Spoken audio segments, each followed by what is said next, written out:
and learning from the best practices of top-of-class funds, such as those here in Saudi Arabia.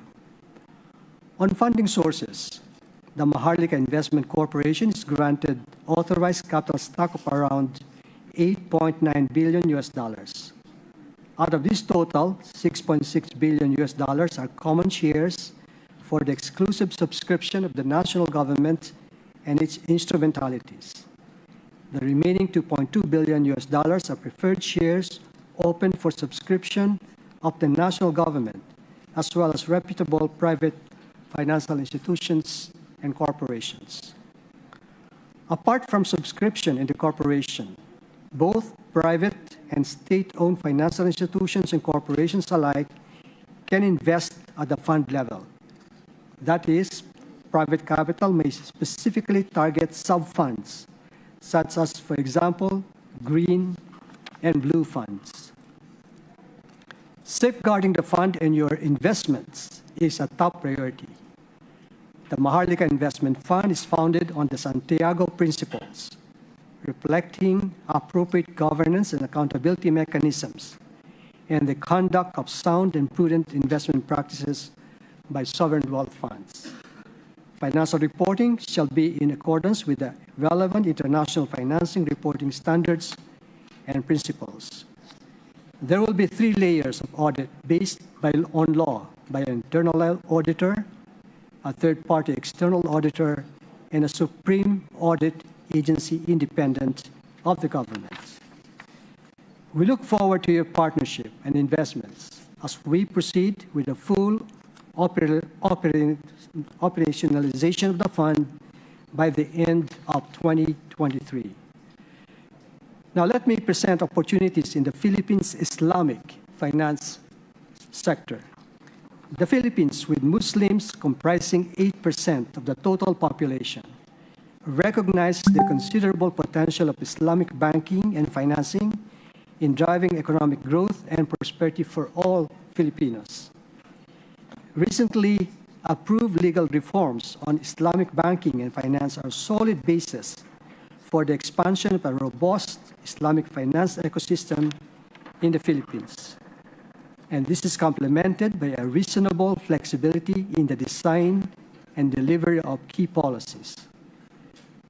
The Philippine Central Bank has adopted a single regulatory framework for both Islamic and conventional banks, enabling them to thrive on a level playing field.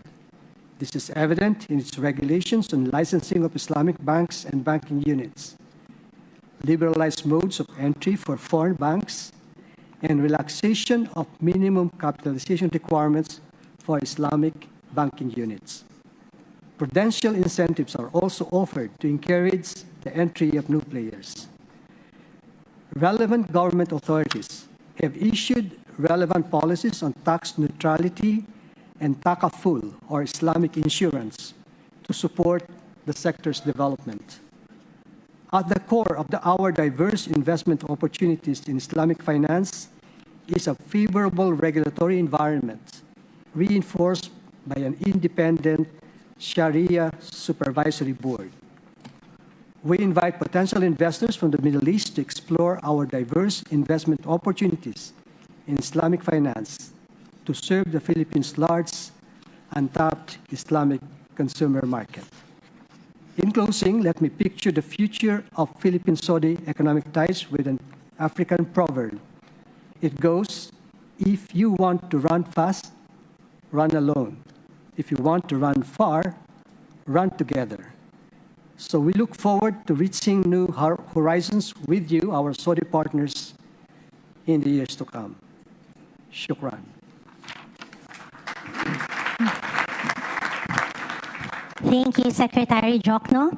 Indeed, there are many opportunities for our countries to foster stronger trade and investment ties. Thank you for your presentation. At this point, I wish to invite Secretary Pascual to introduce our keynote speaker.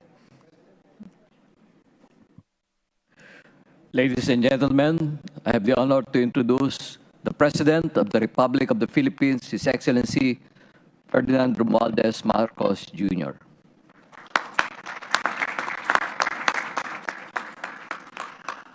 Thank you, Secretary Pascual. Minister Khalid Al-Fali, distinguished guests from the Saudi government and the business sectors, ladies and gentlemen, good afternoon. Assalamu alaikum. On behalf of the Philippine delegation, I wish to thank you all for participating in today's roundtable meeting. I also wish to thank the Saudi Ministry of Investment for co-organizing this meeting with the Department of Trade and Industry. I am pleased to note that the immense support that the ministry, led by His Excellency Minister Khalid Al-Fali, has provided us in making this event possible.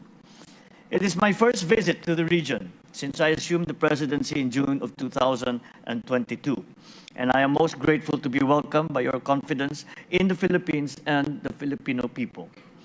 The kingdom is home to the largest population of overseas Filipinos in the world, as close to at around 1 million OFWs, or overseas Filipino workers, as well as the largest community of Filipino professionals in industries such as engineering, architecture, and healthcare. I also wish to acknowledge the valuable contributions of the companies who are taking part in strengthening this cooperation.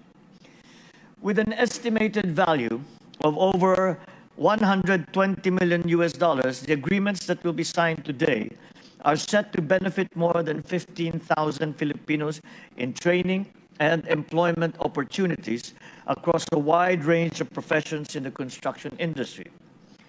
To our current and future business partners, I hope that this meeting has served as an excellent platform for building greater and closer partnerships between the Philippines and the Kingdom of Saudi Arabia. This meeting happens at such an opportune time as the Philippine economy continues its high growth trajectory. Our economy has sustained its growth momentum with gross domestic product at 7.6% in the last year, the fastest rate of growth recorded by the Philippines since 1976. Meanwhile, foreign direct investments posted $9.2 billion in net inflows last year. Our financial and banking sectors are healthy and robust.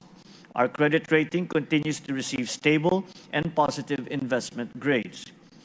Indeed, the Philippines' economic achievements in the past year reflect the sustained efforts of this administration, supported by the private sector in fostering an enabling business environment, cutting red tape, lowering the cost of doing business, and improving competitiveness. I assure you that the Philippine government is steadfast in its commitment to continuously support current and prospective Saudi investors. The Philippines has initiated important legislative amendments to existing laws to further open the economy to foreign investments. These include the Foreign Investments Act, the Retail Trade Liberalization Act, the Public Services Act, the Renewable Energy Act, all of which aim to attract more foreign investments in important sectors such as telecommunications, port operations, transportation, and clean energy. Moreover, foreign investors are able to enjoy fiscal incentives made available through the Corporate Recovery and Tax Incentives for Enterprises Act. I urge you to further engage with my economic team to learn more about such benefits. We also stand ready to welcome you to our tropical countries so you may personally see what a globally competitive Philippines can offer. At the forefront of these opportunities is the recently launched Maharlika Investment Fund, the Philippines' first ever sovereign investment fund designed to drive long-term economic development through increased investments in high-impact sectors. We look forward to benefiting not just from Saudi investments, but also from the Kingdom's extensive experience in managing such funds. So as we take part in the ASEAN-GCC Summit currently being hosted by the Kingdom, we continue to reaffirm our readiness for deeper economic partnerships, not just within the Southeast Asian region, but as well as with our extended neighbors here in the Gulf. We hope that the Philippines will be your chosen gateway to the ASEAN and Regional Comprehensive Economic Partnership, or RCEP economies, which was earlier spoken about. And on that note, I hope that the Saudi business leaders present here today will further make it happen in the Philippines. I look forward to seeing that this meeting we will further engage our two countries and will develop and explore opportunities that as yet we have not discussed between our two countries. We hope to see all of you to visit the Philippines, to see what the opportunities are, and for us as well, for our part in the Philippines, to bring our teams to the kingdom.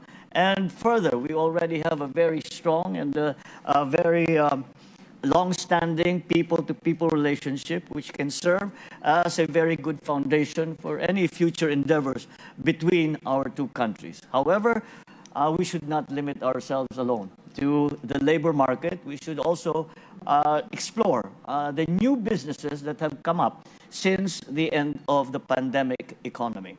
And that is the area where I think that the GCC and ASEAN will find as a fertile ground for future investment, and also for the Kingdom of Saudi Arabia and the Republic of the Philippines to further strengthen the ties, not only in trade, but in areas of telecommunication, healthcare, energy, and even agriculture, as what's been spoken about.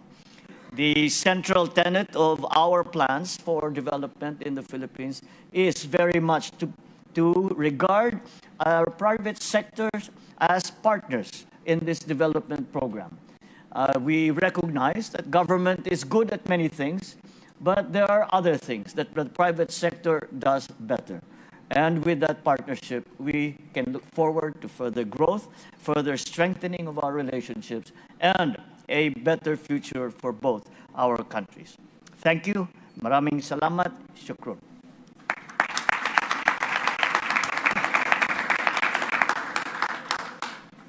Thank you, Your Excellency, Mr. President. Now we move to the moderated open discussion.